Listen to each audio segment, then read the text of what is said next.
परम आदरणीय मित्रों, डिजाइन योर डेस्टिनी का फिर से आपका स्वागत है।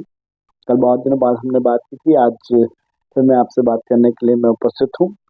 और कल हमने शक्ति, दशहरा और रामचरितमानस या प्रभु श्री राम जी के बारे में बात की थी। डिजाइन योर डेस्टिनी में ये बात पक्की है कि हम जब डेस्टिनी डिजाइन करते हैं तो हमें कर्म पर भरोसा करना चाहिए। भगवान हमारे साथ होता ही है। भगवान कहाँ है? तो भगवान हमारे अंदर है। सभी बातें करते हैं ना कि ईश्वर सब जगह है। ईश्वर अगर सब जगह तो हमारे अंदर भी होना चाहिए, निश्चित तौर पर हमारे अंदर है। इसलिए मैंने डेस्टिनी डिजाइन में जो धार्मिक, पौराणिक और ईश्वर की जो बात थी वो इसलिए की कि आप ईश्वर के भरोसे ना रहें कि ईश्वर सब करेगा। ईश्वर ने आपको एक शक्ति दी है, कर्म करने की शक्ति। मैंने कर्मण्यवाधिकार पे माँ फलेषु कदाचन पर आपको बहुत अच्छा एक बना करके देता, हम इस वीडियो देख सकते हैं। तो आप कर्म करते रहिए तो भगवान आपके साथ है। जो कर्म जैसा करेगा उसको वैसा फल भी मिलेगा। तो हम जब ईश्वर को मानते हैं, इसलिए धार्मिक पौराणिक बात डेस्टिनी के अंदर कितना महत्व रखती है सारी बातें।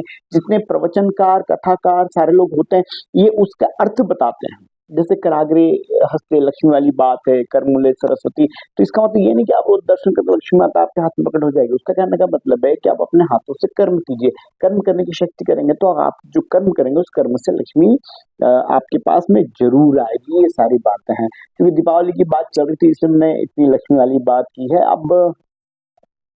अब जब हम कर्म की बात करते हैं तो खैर पहले एक बार मैं कल एक बात और बताना भूल गया था, शक्ति वाली बात थी। मैंने एक बहुत अच्छा वृतांत पढ़ा था आदि शंकराचार्य जी का।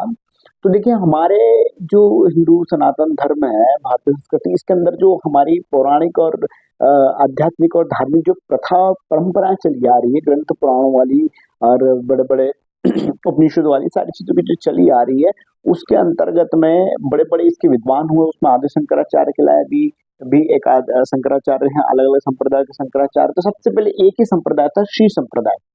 श्री संप्रदाय के बाद में तो श्री संप्रदाय रामानुजाचार्य जी का बनाया हुआ था। श्री संप्रदाय के बाद में फिर उसमें से वैष्णव निकले, जो रामानुजाचार्य संप्रदाय हुआ। फिर उसमें से शैव संप्रदाय निकला, जो शिव को मानने वाले थे। उसके बाद मुझसे शाक्त निकला, जो शक्ति को मानने वाला। तो उसके बाद अलग अलग अलग संप्रदाय निकलते चले गए और बहुत सारी वो अलग विषय है, हमारी दसवीं का विषय भी नहीं है, मैं इतना उसके बारे में जानता भी नहीं हूँ। तो इस वजह से सब लोगों को अलग अलग होता है। कोई लोग शिव पार्वती को मानते हैं, कई लोग विष्णु लक्ष्मी को मानते हैं, कई लोग सिर्फ लक्ष्मी जी को मानते हैं, कई लोग सिर्फ माता जी को मानते हैं। तो ये सारी चीजें जो समझ में आती है कहीं ना कहीं आपका मन, आपके अंदर आपकी कृति, आपकी प्रकृति जो है वो किसी ऊर्जा के साथ ना अटैच है। ऊर्जा को आपको समझना होगा। तो उस ऊर्जा को समझने के लिए क्या करना पड़ेगा? तो उस ऊर्जा को करने के लिए एक तो आपको कर्म करना पड़ेगा और उसका दूसरी ऊर्जा को समझना होगा कि वो ऊर्जा आपसे चाहती क्या है। जैसे जॉय, एंजॉय, ये जॉय की बात हम करें, हर्ष की बात करें, खुशी की बात करें, तो गणेश जी, गणपति जी की जो ऊर्जा है वो आपको जॉय देती है। तो जितने भी लोग हैं जो इस बारे में बात करते हैं, कथा पुराण करते हैं, अर्थ बताते हैं, उसका वैज्ञानिक आधुनिक महत्व नहीं बताते हैं। तो आपको धार्मिक होने के साथ आध्यात्मिक होना पड़ेगा। और आध्यात्मिक अगर आप हो जाते हैं तो आप वैज्ञानिक भी हो जाएंगे, इन बातों को समझ पाएंगे और अंधविश्वासों से और सुनी सुनाई और रखी रखी बातों से आप बाहर आ जाएंगे। और जब आप इससे बाहर आएंगे और आप आध्यात्मिक हो जाएंगे तो वैज्ञानिक हो जाएंगे, वैज्ञानिक हो जाएंगे तो आधुनिक हो जाएंगे, और अगर आधुनिक हो जाएंगे तो आज के युग में आप काम कर पाएंगे। अब देखिए हमारे देश में एक बहुत बड़े जो उद्योगपति थे और जिसको हम कह के रतन टाटा जिनका नाम था, मतलब बहुत श्रद्धेय थे। मैं तो बहुत उनको मानता हूँ, पढ़ा हूँ। और मुझे एक बात बड़ी अच्छी लगती है कि जिस समय एक खिलौना बनाना भी मुश्किल था आज के साथ, उस समय इतना बड़ा ट्रक उन्होंने बना दिया। टाटा ने इतना बड़ा ट्रक बनाया और आज पूरी दुनिया में टाटा का नाम चलता है। तो मैं बहुत ज्यादा श्रद्धांजलि अर्पित करता हूँ। जब वो ब्रह्मलीन हुआ तो मैंने अपनी पोस्ट बनाई थी, आप देखेंगे, मैंने उसमें लिखा था कि टाटा आपको टाटा, आप सच में देश के रतन थे और जल्दी वापिस आना क्योंकि देश को आपकी बहुत जरूरत है।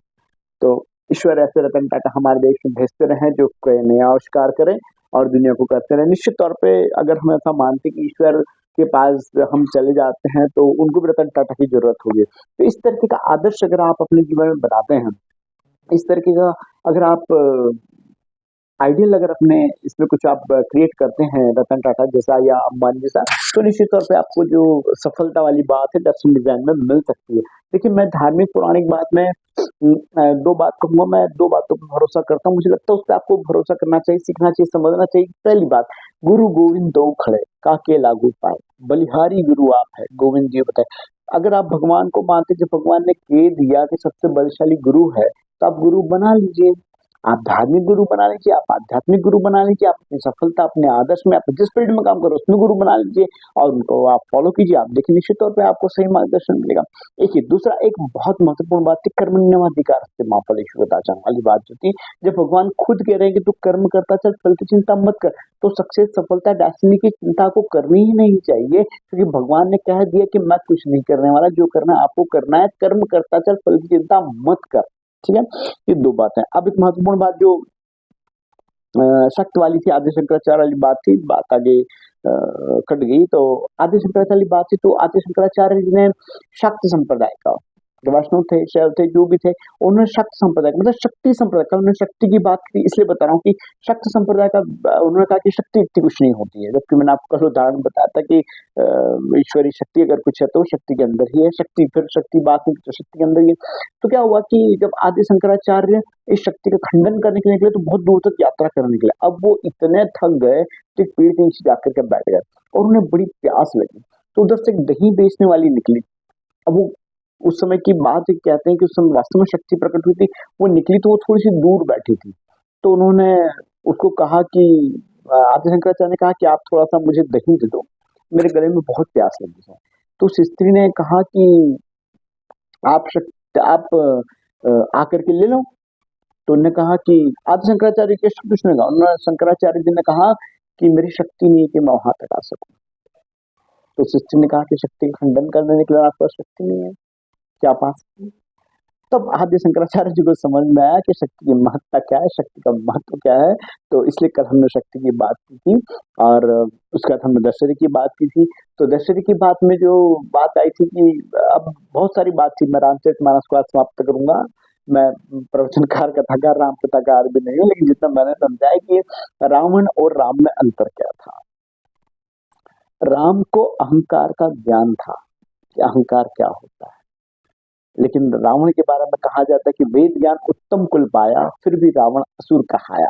क्यों कहाया? क्योंकि रावण को ज्ञान का अहंकार था, राम को अहंकार का ज्ञान था और रावण को ज्ञान का अहंकार था। दोनों में बहुत डिफरेंस था। अगर आप इसको समझ जाएंगे तो अपने जीवन में आप बहुत कुछ समझ जाएंगे, तो आप जीवन में सफलता प्राप्त करें, डेस्टिनी की ओर बढ़े, बहुत कुछ हासिल करेंगे। लेकिन अहंकार का नहीं होना चाहिए आपको अहंकार नहीं होना चाहिए, अहंकार का ज्ञान होना चाहिए। आप हो सकता है अंबानी बन जाए, दादा बन जाए, और विप्रो में बहुत अजीज प्रेम जी, बहुत बड़े बड़े नाम, आप इनके समतुल्य जा सकते हैं, अपनी सफलता प्राप्त कर सकते हैं। लेकिन अगर आपने किसी भी चीज का अहंकार किया तो फिर ये चीज कहाँ से कहाँ आपको पहुंचा देती है, ऐसा बहुत सारा देखने में आता है। इसे सामान्य रहिए, जितना सामान्य रहेंगे, जितना सरल रहेंगे, जितना सहज रहेंगे, उतना अच्छा रहेगा। और गुरु बनाने की बात है, गुरु अवश्य बनाइए, आध्यात्मिक गुरु बनाइए जो आपको आगे पहुंचा सके। अब वापिस रावण राम की बात की, फिर हम दिवाली की बात पे आते हैं। दिवाली क्यों मनाई जाती है? देखिए, जब पूजा पाठ, नियम धर्म, धार्मिक पौराणिक बात करते हैं तो सीधी सी बात है कि दिवाली रात में मनाई जाती है, हाँ।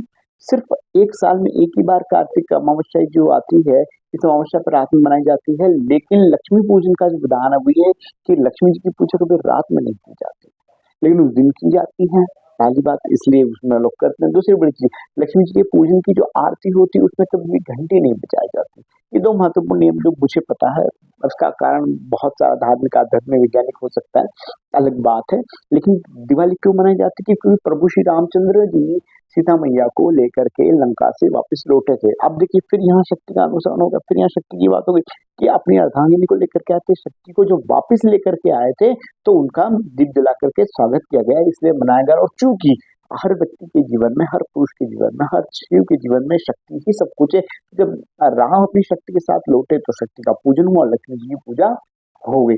तो राम जी ने बताया कि आपको लक्ष्मी जी की पूजा के लिए आपको कर्म करना पड़ेगा, वन में भी रहना पड़ेगा, संघर्ष भी करना पड़ेगा, और हो सकता है कि आपको युद्ध भी करना पड़ेगा, लड़ना पड़ेगा, तब जाकर के आप लक्ष्मी को प्राप्त कर पाएंगे। मुझे ऐसा लगता है लक्ष्मी पूजन का ये महत्व होना चाहिए या होना चाहिए।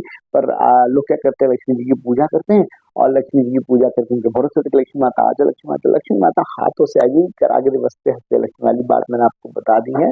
तो इसलिए आप कर्म करते रहिए, फल की चिंता मत कीजिए, सारी चीजें। अब देखिए, मैं जब हम ये लक्ष्मी और ये सारी बातें करते हैं, उसके ज्योतिष वाले विषय पे अगर लेकर के जाऊं, तो मैं इसमें आपको एक बात बताना चाहूंगा कि देखिए, व्यक्ति के जीवन में जो पुरुष होता है उसके जीवन में सबसे महत्वपूर्ण कोई होता है तो वो गुरु ग्रह होता है, प्लेनेट जो होता है, प्लेनेट गुरु होता है।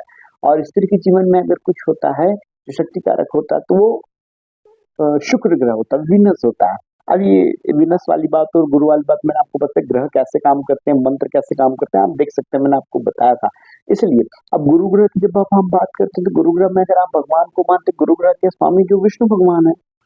और अगर आप शुक्र ग्रह की बात करते हैं, शुक्र ग्रह का प्लेनेट जो है, उस प्लेनेट का स्वामी कौन है, तो लक्ष्मी जी है। तो विष्णु लक्ष्मी दोनों शिव और शक्ति माने, या लक्ष्मी जी और स्त्री पुरुष वाली बात है। तो अगर जीवन में आपको धार्मिक, पौराणिक और आध्यात्मिक अगर होना है तो आप ध्यान कर सकते हैं। बहुत ज्यादा किसी चीजों में ना उलझे, बहुत अंधविश्वास में ना जाए, बहुत सारी बातों में ना जाए। अब मैं एक बात जो बोलूंगा वो बात मुझे बोलना चाहिए, नहीं पता चाहिए, लेकिन वैभव लक्ष्मी का व्रत करते हैं तो वो लक्ष्मी के व्रत में अलग अलग तरह की लक्ष्मी के बारे में बात की जाती है। बेसिकली लक्ष्मी एक ही, लेकिन हर चीज में लक्ष्मी है कि आप ये करेंगे तो भी लक्ष्मी, अन्न में लक्ष्मी, धन में लक्ष्मी। आप सुन रहे हैं ना मुझे, ये आपकी लक्ष्मी है। मैं बोल रहा हूँ ना, ये मेरी लक्ष्मी है क्योंकि ये मेरी शक्ति है। तो इस तरीके से हर चीज में लक्ष्मी है, हर चीज में लक्ष्मी है। तो उस लक्ष्मी का अनुसरण, उसका आराधना हमें होनी ही चाहिए। इस तरह की बातें लक्ष्मी की आती है। लेकिन वैभव लक्ष्मी का व्रत लोग रात में करते हैं महिलाएं, और उसके बाद आरती में घंटी भी बजाते हैं, जो मुझे लगता है निषेध होना चाहिए। लेकिन ये जिन लोगों ने ये बनाई है उसने किस लॉजिक से बना होगा मुझे नहीं उसको समझ में आता है। क्या, ठीक है, हम ये छोड़ते हैं, धार्मिक पौराणिक और आज समाप्त करते हैं। और उसके बाद में हम आगे जब भी बात करेंगे तो योग शक्ति की बात करेंगे। योग शक्ति का मतलब ये नहीं है कि मैं आपको बाबा रामदेव का योग बताऊंगा या योगा बताऊंगा। मैं आपको हमारे अंतर मन की, हमारे अंदर जो ईश्वर शक्ति है, उसमें योग शक्ति वाली चीजें कौन सी, उसकी बात करूंगा। आज हम समस्त धार्मिक पौराणिक बातें करते हैं, खत्म करते हैं। और डिजाइन योर डेस्टिनी का जो महत्वपूर्ण डिजाइन है उस पर हम आगे चर्चा करने वाले हैं। और इन्हीं शब्दों के साथ आपका बहुत बहुत धन्यवाद। जय हिंद, जय भारत।